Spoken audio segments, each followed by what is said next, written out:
everyone, I hope you're all keeping well and thank you for joining us today. So today we are going to look at some animals that if you've come on a normal day visit that you might not have seen, but if you've come on an education visit, so if you've come with your school and had a lovely education session, or if you've been on one of our VIP tours, you might have seen one of these animals before.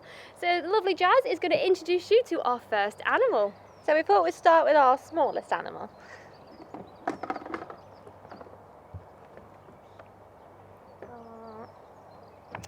So this is Leo. He is our leopard gecko. And now these guys are found out in places like Pakistan and India and Iraq. And he's probably enjoying this lovely sunny weather that we're very lucky to be having at the moment. And now he's called a leopard gecko because he's got those lovely spots on his back.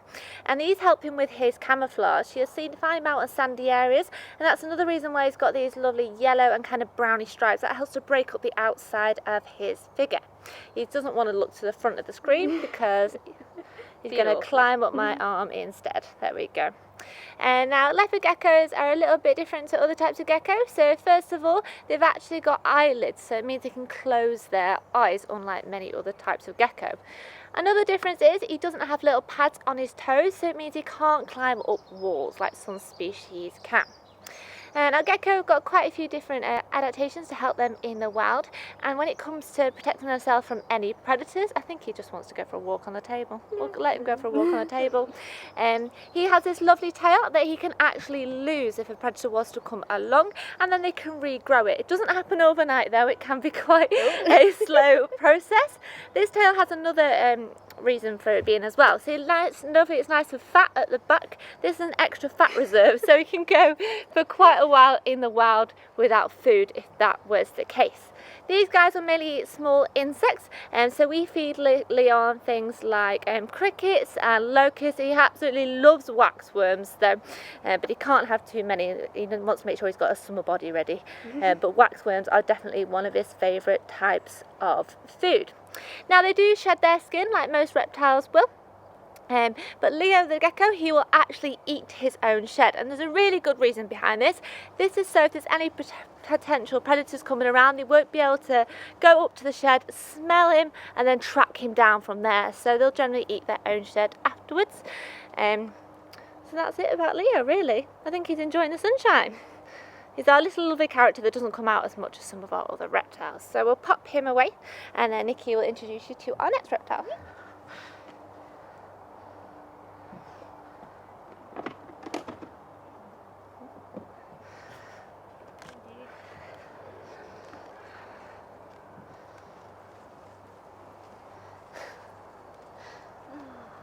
Hey dude.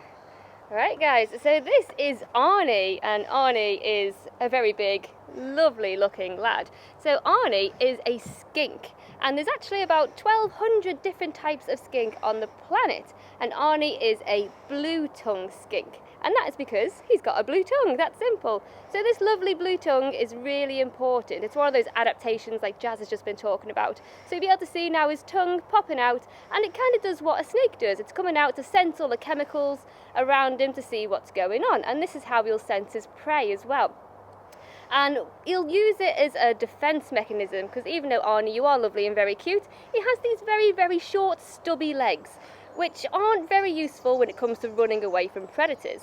So what he'll do, if a predator comes towards him, he will open his mouth really, really wide and stick out that really big blue tongue, and even make a hissing sound like a snake. And colours like blue and red and yellow in nature usually mean poisonous or venomous.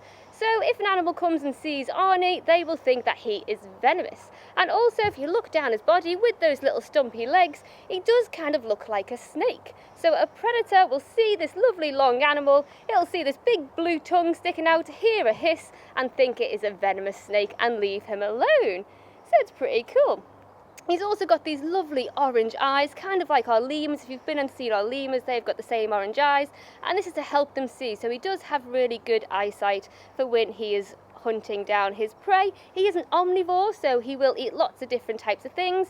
He loves locusts, he loves crickets, all these little insects, but he will also eat lots of fruit, lots of vegetables, some flowers, some leaves as well.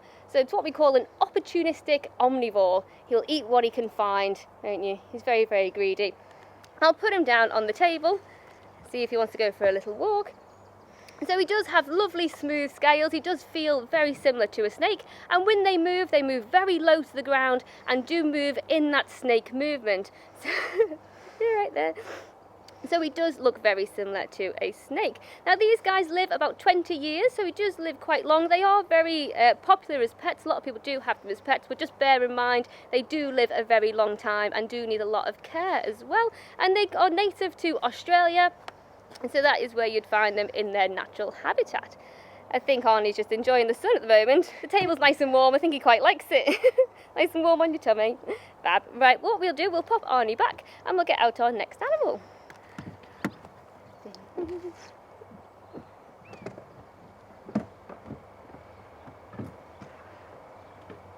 Now our next animal has been raring to come out and see you all. He's definitely looking forward to the sunshine. So this is one of our royal pythons, and he is called Matt. We do have another one called Monty as well, but Monty's having a bit of a rest day, staying in the nice cool inside. Now royal pythons are also called ball pythons, and that is because one of their defence mechanisms is they'll curl up into a ball with their head in the middle to protect themselves from any potential predators. And these guys are found out in Africa, and they are one of your smallest type of pythons found out in there. So they grow to be about 1 to 1.5 meters, and Matt is pretty much fully grown. Now the name royal python is thought to come from royalty in past years, so they used to think that people used to wear these as jewellery, and that's where the name royal python came from. Now that lovely pattern on a royal python's body is completely unique to each individual, a bit like our fingerprint, so we can tell all of our different royal pythons apart from one another. Now royal pythons are not venomous creatures, they're what we class as constrictors, so that's their main way of getting their food. So basically they'll squeeze it as tight as they can, and then they'll swallow their food whole. And so kind of the size of food that Matt likes to eat are things like mice, so about this big, but they may also be able to eat small rats and rodents of that size as well. Swallow it whole, and they can do this by opening their jaw much wider than it looks, and then it'll then sit in their body where it slowly digests. During this period we wouldn't be handling our snakes. At this point they feel quite vulnerable, they've got the extra weight, so we'll leave them to settle for those few days. Put him so he can actually see everybody.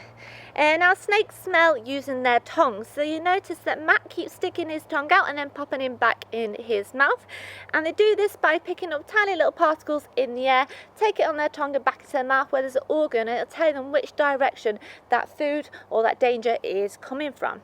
They've also got tiny little pits on their faces, so this is unique to some species of snakes such as the python, and they're what we call thermal pits, so that's what allows another way of tracking down their food. So all the infrared, it'll pick up all that light, show them where the heat source is, and that's generally where their food is going to be. These also do shed their skin as well. It's quite cool when they do. They can shed it all in one long go, and we know when they're about to shed for a few kind of signs. So the first is their eyes will go really cloudy, so again we would not want to handle our snake at that point because they can't really see, so they feel very vulnerable. And then their whole body will go completely dull, and a few days later you'll have a nice beautiful python or a snake with their lovely new scales. And a lot of people that haven't handled a snake expect them to be really gross and slimy, but they're actually not. They're dry and smooth, and if you ever were to have a snake or go and see somebody's pet snake, please make sure if it's safe to stroke them, you do so in the direction of their scales, and it's much more comfortable for them.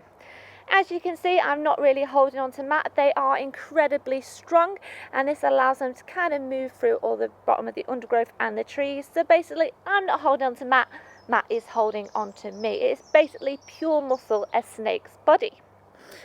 So I think that's about it for our lovely reptile kind of show that we've been giving to you all. We hope you all do continue to stay safe, and we'll hope to see you guys very soon.